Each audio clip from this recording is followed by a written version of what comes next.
6절입니다. 8절에는 그 근처가 나옵니다. 베들레헴 근처에 있는 높은 초원지대, 즉 베들레헴의 해발 600m였는데요. 천년 전 다윗이 아버지의 양떼를 먹이던 곳이었을 것입니다. 목자들은 유대인들 중에는 목자는 가장 천한 직업이었는데 그 이유는 종교 예식을 지키지 못할 뿐만 아니라 율법의 규례상 냄새나고 더러운 일들을 했기 때문이라고 합니다. 들에 살면은 목자들이 들을 앞마당처럼 여겼음을 의미하는데 이 목자들은 양떼를 돌보는 곳에서 천막이나 오두막 같은 데서 살았을 것이고 라고 합니다. 지키고 있었단데 도둑이나 맹수들을 막기 위해 군대의 보초처럼 여러 명이 밤새워 겨드려 지키는 것을 말하는데요. 이곳에서 다윗은 양떼를 보호하기 위해 사자나 곰과 싸웠다고 기록되어져 있습니다. 겨울철이면 추워서 밤에 양을 지킬 수 없었기 때문에 예수님은 12월 25일이 아닌 5월달이나 10월달에 태어났다는 주장이 제기되기도 하였다고 하는데요. 그런데 성전 제사를 위한 양들을 1년 내내 베들레헴 근처에서 키웠고 베들레헴의 겨울날씨 정도면 양들은 들에 내다 놓고 방목하는 데 별로 어려움이 없었을 것이라고 합니다. 중요한 것은 예수님이 언제 태어나시느냐가 아니라 그가 이 세상에 오셨다는 사실입니다. 성전의 양떼를 돌보는 목자들이 세상죄를 짓고 가실 하나님의 어린 양, 요한복음 1장 29절에 보면 인류의 참 목자로 오신 분임을 처음으로 보게 되었다는 것은 참으로 아름다운 생각이며 의미 있는 장면이 아닐 수가 없죠. 9절입니다. 9절을 보면 주님의 천사가 나옵니다. 누가는 천사에 대해 많이 언급하고 있는데 특히 탄생기사에 자주 등장하고 있습니다. 앞에서는 가브리엘 천사가 나타났다. 그들에게 왔고는 부정각은 능동태 지설법이며 갑자기 걸어와서 그들 곁에 섰다의 뜻인데요. 사람이 걸어오듯이 갑자기 그들에게 나타난 것을 의미합니다. 주님의 영광은 성막과 솔로몬 성전에 가득 찬 하나님의 임재를 상징하는 영광의 구름, 즉 세기나의 영광을 얘기하는데 출애굽기 24장 16절을 나타내는 말인데요. 때로 영광은 밝은 빛을 의미하기도 합니다. 따라서 천사가 나타났을 때 그들 주변을 비춘 것은 이전에 성막과 솔로몬 성전에 가득 찼던 영광의 구름, 곧 하나님의 빛이었음을 알 수 있습니다. 이 영광의 구름으로 메시아 시대에 나타날 것으로 기대되고 있었는데요. 몹시 두려워하였다는데 구약 시대는 제약된 인간이 하나님의 영광을 본다는 것은 곧 죽음을 의미한다고 출애굽기 33장에는 얘기하고 있습니다. 초자연적인 현상에 접했을 때 나타나는 인간의 일반적인 반응이었다고 하는데 천사가 갑자기 나타나고 주의 영광을 비췄을 때 그들은 심히 두려움에 떨었다라고 기록되어져 있습니다. 10절입니다. 10절에는 두려워하지 말라가 나옵니다. 문자적으로 두려워하기를 그치라인데 천사는 먼저 목자들을 안심시킬 필요가 있었습니다. 큰 기쁨이 될 좋은 소식인데 천사는 이때까지 들어보지 못한 중요하면서도 엄청나게 좋은 소식을 전해주었는데요. 그리스도께서 이 세상에 태어나셨다는 것은 큰 기쁨이요 복음입니다. 전하다는 복음을 전하다의 뜻이며 좋은 소식은 너희를 위해 다윗의 동네에서 구주가 나셨으니 곧 주님이신 그리스도이시다 라고 11절에 말하는 것입니다. 11절에는 새로 태어난 아기에게는 세 가지의 호칭이 불려졌는데요. 첫째는 구세주, 둘째는 그리스도, 셋째는 주님인데 구세주는 구원자, 해방자, 보호자의 뜻이었고 그는 구원할 자다. 마태복음 1장 21절에 나오는 예언대로 그가 이 세상에 오신 가장 큰 목적은 인류를 구원하시는 일이었기 때문인데요.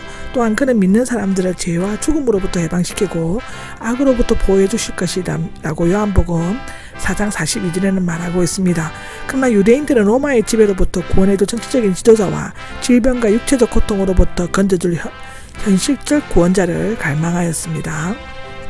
그리고 그리스도는 히브리어 마시아흐를 헬라어로 번역한 것이며 기름 부음을 받은 자를 뜻합니다.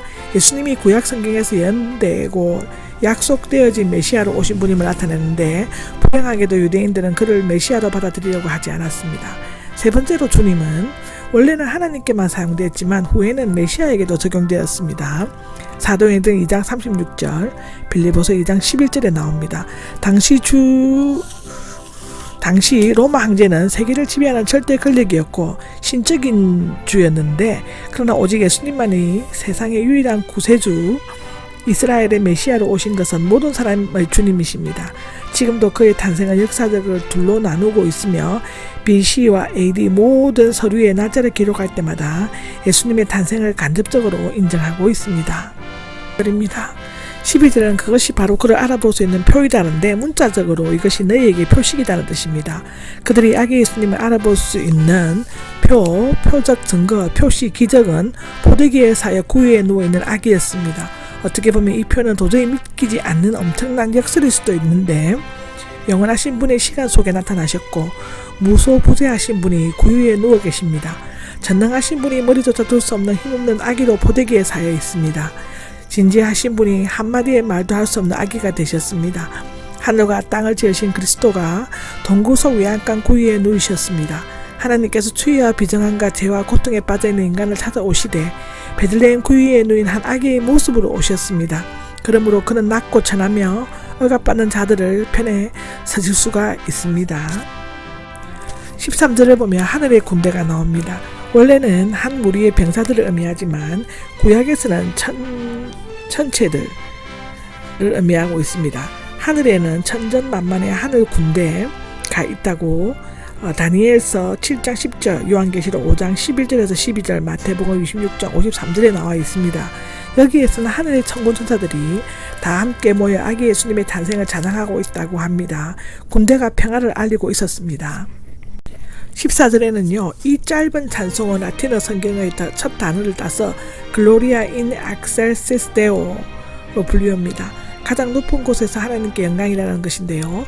그동안 천사들은 하늘을 위해서 하나님께 찬양을 드렸지만 지금은 이 땅을 구원하시려는 하나님의 원대한 계획과 특히 이 땅 위에 오신 구주세주를 찬양하였습니다. 물론 천사들은 그리스도의 구원 역사를 통해 하나님께로 돌아가게 될 영광에 대해서는 찬양을 드렸을 것인데 땅에서는 하나님께서 기뻐하시는 사람들에게 평화의 이 부분에는 사본상의 차이로 번역상 논란이 있었습니다. 가장 오래된 사본 등에는 기쁨이라는 주격 단어가 기쁨이라는 소유격으로 되어 있습니다. 만일 이 기쁨의 사람들에게라는 직역을 하면 전체 문맥과 내용에 어울리지 않으므로 다른 사본들은처럼 기쁨을 주격으로 보고 가장 높은 곳에서는 하나님께 영광, 땅에서는 평화, 사람들에게는 기쁨으로 번역한다고 합니다. 때로 선한 사람이기도 한데 하나님을 기뻐하는 사람, 선의의 사람들로 번역되기도 했지만 사회사본의 용법을 참조하여 정확히 번역한다면 하나님의 기뻐하심, 즉 은총을 받은 사람, 즉 하나님께서 기뻐하시는 사람이 됩니다. 참 평화의 왕이신 예수님께서는 사람의 마음속에 평화를 주러 오셨습니다. 당시 로마 제국은 겉으로 평화를 유지하는 것 같았는데 그러나 그것은 막강한 군사력을 앞세워 반대 세력을 무참히 짓밟는 무서운 공포 정치에 의한 것이었습니다. 사람과 사람 사이에 참된 평화가 이루어지려면 반드시 먼저 하나님과의 평화가 이루어져야만 합니다. 예수님께서는 하나님과 인간 사이에 제약으로 가로막힌 담을 하시고 화목해 해주심으로써 하나님과의 평화를 이룰 수 있게 해주셨습니다. 에베소서 2장 14절에 기록되어져 있습니다. 평화와 구원은 동의어이라고 합니다. 누가복음 2장 15절입니다. 하늘로 올라가서 가자가 나옵니다. 사실적으로 자세히 모사하려는 것은 누가의 특징이지요. 천사들은 영적인 존재이며 또한 하늘도 눈으로 볼 수 있는 곳은 아니기 때문에 일단 시야에서 사라지는 모습을 시각적으로 표현하려고 했을 것입니다. 알아봅시다가 나옵니다. 그들은 천사들의 말을 믿었으니 알아보기로 스스로 결정하였다고 합니다. 16절은 서둘러 가서가 나오는데 지금 그들에게서 지켜야 할 양떼가 있었습니다. 그러나 메시아를 보기 위해 모든 것을 포기하고 재빨리 행동으로 옮겼습니다. 예수님을 만나려면 뒤에 돌아보거나 머뭇거려서는 안 되며 앞만 보고 즉시 달려가야만 한다고 합니다.